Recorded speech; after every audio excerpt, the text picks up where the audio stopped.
이 북한 관련 소식이에요. 그리고 이제 관심 있으신 분들은 많이 아시겠지만은 요거 심각한 문제입니다. 북한군 지난달에만 MDL 10회 침범. 기사를 조금 읽어드리면 19일 합참이 국회 국방위원회 소속 국민의힘 강대식 의원실에 제출한 자료에 따르면 북한군은 올해 3월부터 현재까지 총 16번의 MDL 침범을 했다. 북한군의 MDL 침범은 특히 지난달에 집중됐다. 이틀에 한 번꼴로 MDL 침범이 있었던 것으로 나타났다. 어떻게 생각하십니까? 우리나라 휴전국이죠. 우리나라 휴전국인데 우리 적군이에요. 동포 아니야. 합칠 사람들은 거기에 국민으로 있지 군인으로 있지 않다고. 근데 저들이 우리나라 MDL을 자기 집 넘나들듯이 쉽사리 넘어오고 있습니다. 지난달에만 거의 9회 정도로 넘어왔어요. 근데 요거를 정치권에서는 아무도 이런 얘기는 안 합니다. 심지어 대통령실에서도 김정은이한테 자제해라 이런 목소리 전혀 없습니다. 여러분 들으신 거 있나요? 들으신 거 있으시면 말씀해 주세요. 이런 상황에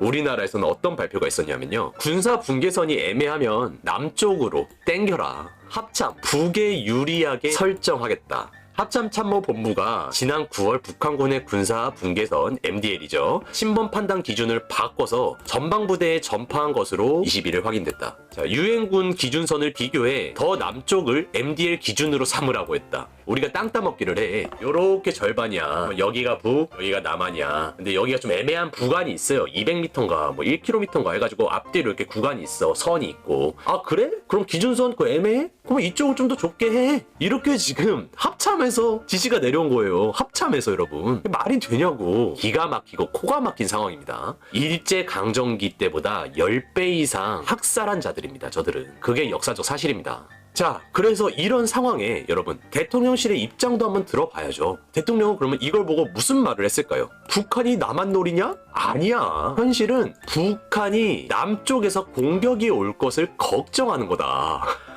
아, 돌아버리겠다 진짜. 대통령의 다른 이름이 뭐죠? 군의 최고 권위자라고. 군을 통솔할 수 있는 최고 권위자라고. 대한민국 군인은 왜 있어요? 유사시에 대비하기 위해서. 바로 앞에 있는 우리 북한군, 우리의 적군을 견제하기 위해서 우리나라 군인이 있는 거죠. 그런데 우리나라의 대통령이라는 사람이 아이 쟤네들이 넘어오긴 뭘 넘어와. 쟤들은 지금 우리가 공격할까봐 벌벌벌벌 떨고 있는데 지금 무슨 말 하는 거야 지금. 이러고 있는 거예요. 자, 자세하게 좀 봐보면은 이재명이가 19일 정부 서울청사에서 열린 통일부, 외교부 업무보고 모두 발언에서 북한의 최근 군사분계선 일대 조치와 관련해 북한은 혹시 남쪽이 북침하지 않을까 걱정한다. 북측의 방어적 동기 가능성도 함께 봐야 한다는 취지의 인식을 밝혔다. 저쪽에서 우리나라 미사일로 도발한 게 도대체 몇 번인가요? 도대체 몇 번이에요? 세보지도 않았죠? 아니 셀 수도 없죠 솔직히. 아니 솔까말 이제는 북한에서 미사일 쐈다 그러면은 뉴스에 막 뜨면은 또 지랄이야? 솔직히 다들 이런 생각밖에 안 되잖아. 그렇게 익숙해질 만큼 저들은 우리한테 미사일 도발을 수도 없이 했습니다. 뭐 어쨌든 대통령은 이렇게 얘기를 했고요. 자, 그러는 와중에 그럼 북한은 가만히 있을까? 절대 가만히 안 있죠. 북한 군사분계선 남쪽에 수차례 지뢰 매설. 아까 11월 달에 수십 번 넘어왔다라고 아까 밝혔죠 뉴스에서. 그때마다 왜 넘어왔냐? 아 여기 그 지뢰 어디다 설치하지? 이러면서 넘어왔던 거예요. 아 이게 지금 그래서 남한이 공격을 하실까봐 MDL에 지뢰 설치하러 오셨다. 그래서 우리는 공격 안 할 거니까 저 지뢰 밟을 일 없으니까 저거 그냥 냅둬도 된다 이 말이죠 지금.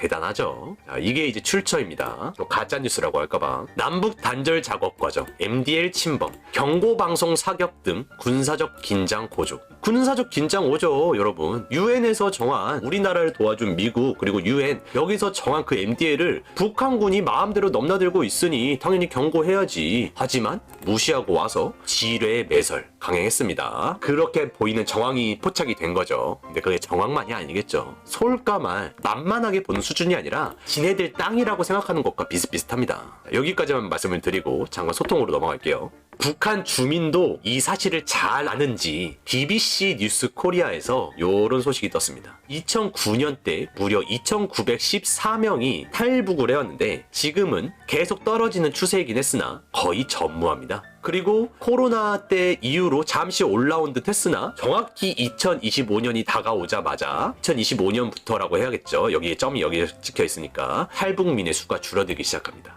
여러분, 제가 북한 주민이었어도 지금 무서워서 못 와. 그거 기억나십니까? 문재인이 강제로 북송시킨 거, 그거 사진, 동영상 이걸로 굉장히 이슈가 됐었잖아요. 근데 그때도 아무도 말 못했어. 국명 같은 거 씌우고 어딘가 데리고 가는데 탈북민들은 우리 남한 어딘가에 우리를 데리고 가려나 보다 이렇게 생각하고 같이 갔는데 웬걸? 두건 거치고 나니까 눈앞에 북한군이 있네? 그 아래에서 주저앉고 막 난리 피웠는데 그거 사진이랑 동영상 떠가지고 이거 완전히 이건 인권 무시다. 저들이 저렇게 돌아가면은 어차피 목숨 잃을 거 뻔히 아는데 누가 봐도 아는데 저걸 왜 보내냐. 그러면서 뭐 난리 났었는데 결국 보내버렸잖아요. 그런데 그런 정황이 얼마 전에 또 있었습니다. 아니 그 무서워서 나만 오겠냐고. 남한이나 북한이나 지금 다를 게 없는데. 그러니까 우리나라에 지금 현재 탈북해서 잘 살고 계신 분들은 진짜 운이 좋으신 거예요, 진짜. 그리고 지금 그분들은 솔직히 말해서 얼마나 답답하실까. 그 공산주의 독재 체제를 피해서 대한민국으로 목숨 걸고 넘어왔는데 그래서 겨우겨우 정착했다 싶었더니만 웬걸? 남한이 북한 돼가고 있네.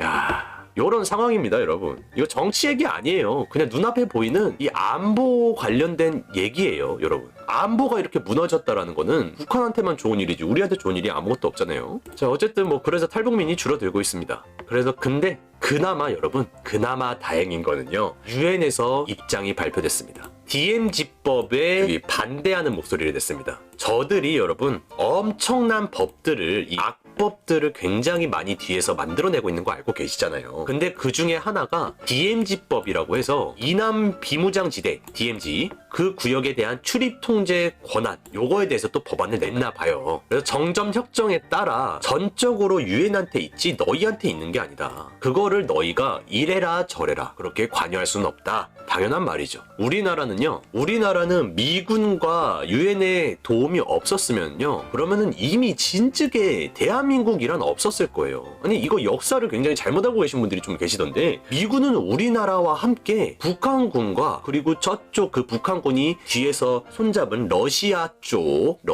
그 사람들과 제가 왜 러시아라고 말씀드린지 알 거예요. 어쨌든 걔네들과 손잡아서 우리나라 사람들의 목숨을 앗아간 사람들입니다. 침공해서 점령하려고 오려고 했다고 쟤네들이. 근데 우리나라 그때 상황이 어땠는 줄 아세요? 말도 못했어요. 막 지금 그 일제강점기에서 벗어났기 때문에 뭐 시스템도 제대로 안 갖춰져 있지. 군대도 무슨 뭐 북한군은 진짜 빨리빨리 침공하려고 바로바로 막 군대를 막 전문적으로 키워가고 있었는데 우리나라는 그러지도 못했지. 그냥 쳐들어왔으면은 먹히는 상황이었다고요. 그건 역사적으로 이미 밝혀진 사실들이에요. 그래서 우리는 사실 우리의 힘으로 지켰다라기보다는 미국과 유엔의 도움으로 우리나라가 지켜졌다라고 봐야 되는 겁니다. 그래서 저렇게 이 DMZ 구역에 대한 거기도 유엔이 정한 겁니다. 근데 이제 와서 조금 살만해지니까 나라가 좀 크고 경제가 좀 순탄하고 평화가 좀 지속되니까 이제 와서 하는 말 뭐예요? 야 그거 우리나라 땅인데 우리가 마음대로 할게.